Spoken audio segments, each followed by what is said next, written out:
We spent the last few months speaking to more than 400 clients in multinational corporations across Europe and the Middle East, asking them how they use consultants at the moment and how this could change in the future. So what did they tell us? These was a reasonably senior bunch of people that we spoke to. The majority were HR, IT, strategy, operations, finance and risk directors, and there were some chief executives. And one of the things that struck us was how when you talk to people in an organisation, the more senior they are, the more they simply get consulting. They understand the model, they understand what consultants do, and they are broadly comfortable with the amount of consulting that goes on in their organisation. Indeed, roughly 2/3 of the people we spoke to fell into that category and couldn't envisage, at least in the short term, any significant increase or decrease in the level of consulting that they use. Probably about 5% of the people we spoke to thought that the consulting in their organisation would probably decrease in volume over the next year or so. But that was largely because they'd been involved in a large-scale change programme, perhaps the integration of a newly acquired business, not because of any other ongoing business-as-usual factors. However, perhaps most interestingly from a consultant's point of view, there was a significant minority of people we spoke to, probably about a quarter of them, who thought that the amount of consulting they'd be buying in the future would be substantially more than it is at present. So why would they think that? I think it goes back to how organisations think about their core business. Back in the early 1990s, we saw organisations redefining what their core was and shrinking it, so they'd be buying in more services and doing less themselves. And I think that since the financial crisis, organisations have been going through a second twist to that process. They're going back over that ground and thinking again what the core is. And the core, of course, is getting ever smaller. So when clients are telling us that they're going to be using more consultants in the future, it's because they're drawing differently the boundary around what they think they should do themselves and where they'll bring in external people.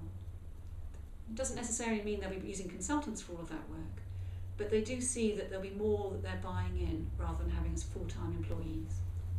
So where will that growth come from? What will it look like? I think there are 4 areas.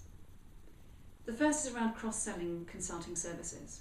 I think consultants have always been quite frightened of being pigeonholed into a particular area, assuming that a client who sees them in one capacity will only tend to want to use them in that capacity going forwards. But actually, I think the good news here is that clients are very open-minded. If a firm has done a good piece of work, they're quite willing to recommend that they work in a different area, and there's a lot of opportunity around cross-selling that perhaps we've not really fully exploited. Second area is more to do with behaviour, and if anything, I suspect there's more growth here than there is from cross-selling.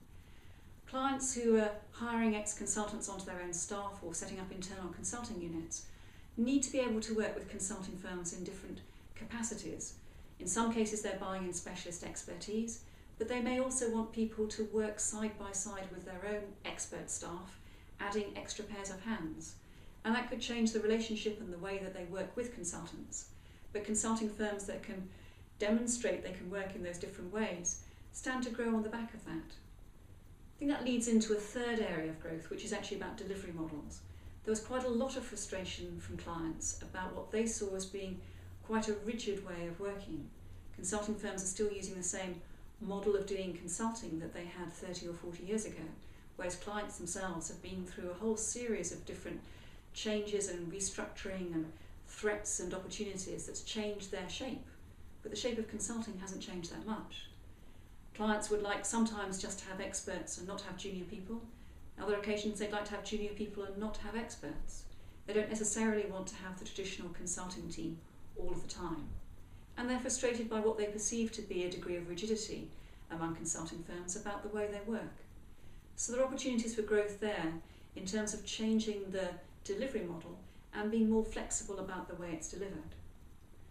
The fourth area is perhaps the most both shocking and intriguing, really. Perhaps the most important question that we asked people was what they would advise consulting firms if we turned the tables, if they were the consultants advising consulting firms, their clients. And that was a very neutral question. It could have been a question about skills, it could have been a question about dress code or sandwiches, but actually everybody we talked to interpreted it to be about sales and marketing. And roughly half of the people we spoke to said the same thing. They want consultants to listen to them more, rather than coming in with a predetermined view of what the solution is, with a briefcase full of possible methodologies and ways of working.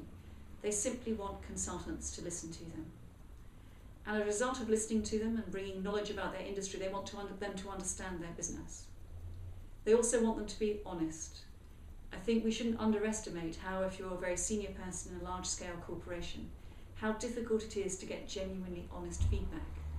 And one of the most important things consultants do is bring that honest feedback. But the fourth thing that clients mention is perhaps the biggest opportunity for consulting firms. Clients want consultants to come in with concrete ideas about how to develop their business. They don't want ideas that are the same for everybody else. They want ideas that suit their unique circumstances. And they want them to be practical, grounded, likely to have an impact. They want to engage in a commercial, real discussion about how that could change their business. The idea of somebody coming in and selling a few services is fine, but it doesn't really do more than scratch the surface of this desire. Who else is there out there that's trying to engage these senior people with ideas about how they could grow their businesses? They've all been through a financial crisis. They're all under pressure now to deliver results. There are challenges around emerging markets. There's challenges about what happens in mature economies and where the growth will be. For consultants to come in with concrete propositions about how they could take that client's business forward, something that clients really want to hear. In fact, if anything, and I think there's a great deal of irony in this, clients are more ambitious for consulting firms than consulting firms are themselves. The way I see it is it's a bit like the consulting industry is going along, staring at the ground at the moment, looking to see where the next problem's going to be, where the next point that we fall off the edge of a cliff. But actually, if we take the summation of all the things that clients told us, there are some very significant opportunities for the consulting industry at the moment, but they need to lift up their heads corporately and see them. The moment everybody's looking down, and they need to be looking up to find those concrete propositions that clients could latch onto and that could actually make a real, tangible, measurable difference to those clients' business. That's the opportunity. That's how the consulting industry could grow going forward.